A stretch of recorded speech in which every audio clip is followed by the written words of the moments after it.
Hello and welcome to the channel. North Africa countries, Egypt and Algeria says dialogue is the only way to avoid a full-blown crisis in Niger Republic as they have strongly opposed the use of military to enforce constitutional order in the country. Quite a lot of individuals and groups have also backed this call. It remains to be seen what ECOWAS will do. Subscribe, like, share, and comment. Thank you. Niger, Algeria, Egypt oppose military action, seek dialogue. Algeria and Egypt have moved against military intervention in the Niger Republic, insisting that dialogue remains the best option out of the current political crisis in the country. Recall that West African leaders had, in the aftermath of the coup that toppled President Mohamed Bazoum, threatened to embark on military intervention in the Sahel country should the coup leaders, led by General Abdurrahman Chiani, fail to restore democracy in the country and the ousted president to power. Opposition to military option have also come from prominent individuals and groups in Nigeria, including the National Supreme Council for Islamic Affairs, NSCIA, Jamaatul Nasril Islam, JNI, Catholic Bishops' Conference of Nigeria, CBCN, Christian Association of Nigeria, CAN, Arewa Consultative Forum, ACF, and the Northern Elders Forum, NEF, among others.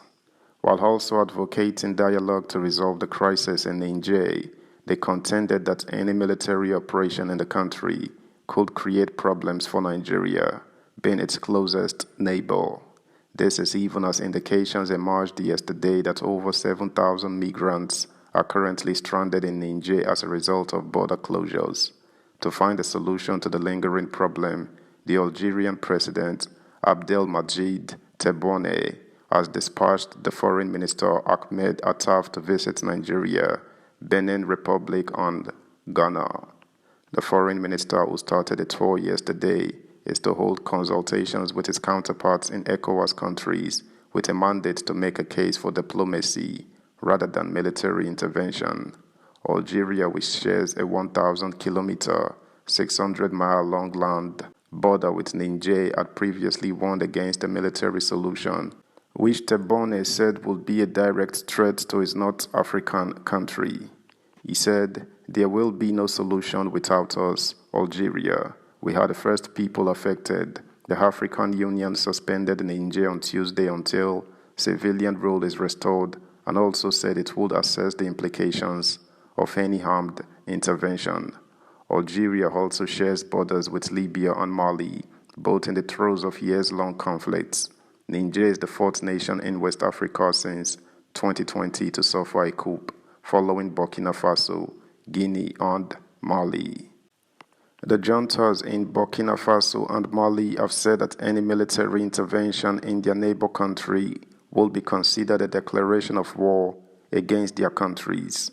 On its part, the Egyptian government stressed the need for dialogue, contending that military approach to the issue in Niger would do the West African sub-region and the continent no good. The government said inasmuch as it is important to restore democratic governance to Niger Republic within the shortest possible time, it is also expedient not to plunge the country into a war that could affect its neighbors. Egypt boosts all efforts exerted to defuse tensions in a way that promotes the democratic order and the sovereignty and stability of Niger and prevents escalations that could shake regional security, the Foreign Ministry said in a statement yesterday. The ministry said the region, ECOWAS, could ill afford a military operation at present and cautioned against it. Similarly, over 7,000 migrants are stranded in Niger, unable to be repatriated since the coup by the junta in July and the closing of airspace and land borders. Niger is an important route both for Africans trying to reach Libya as a jumping-off spot to cross the Mediterranean to Europe, and those who are returning to their homes with the help from the United Nations. UN officials estimate about 1,800 are living on Niger streets because centers run by the International Organization for Migration, IOM, are too crowded to take in more. The centers hold about 5,000 people trying to get home.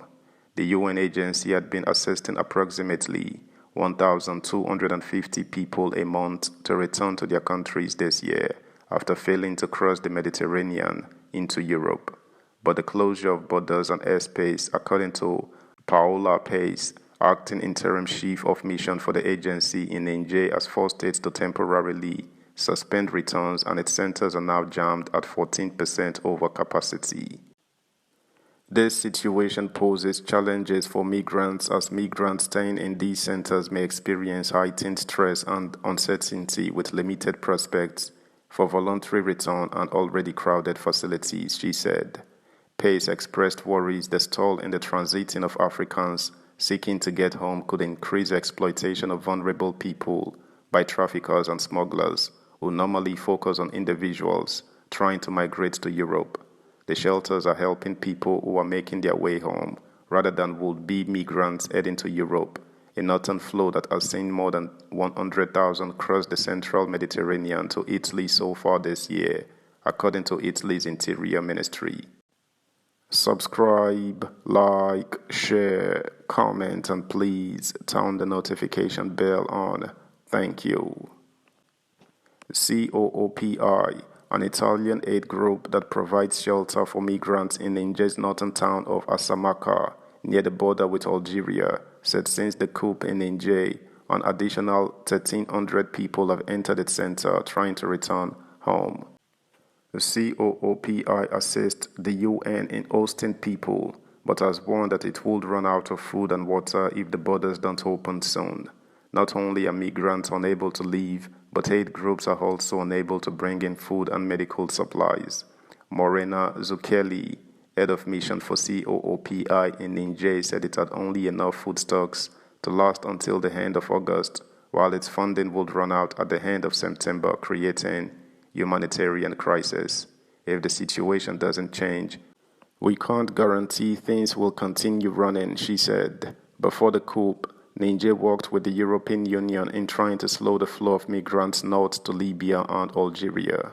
The EU had been scheduled to provide more than $200 million to Niger to help it address security, socio-economic, and migration challenges. That's the news, guys. Thanks for listening. Until next time, bye.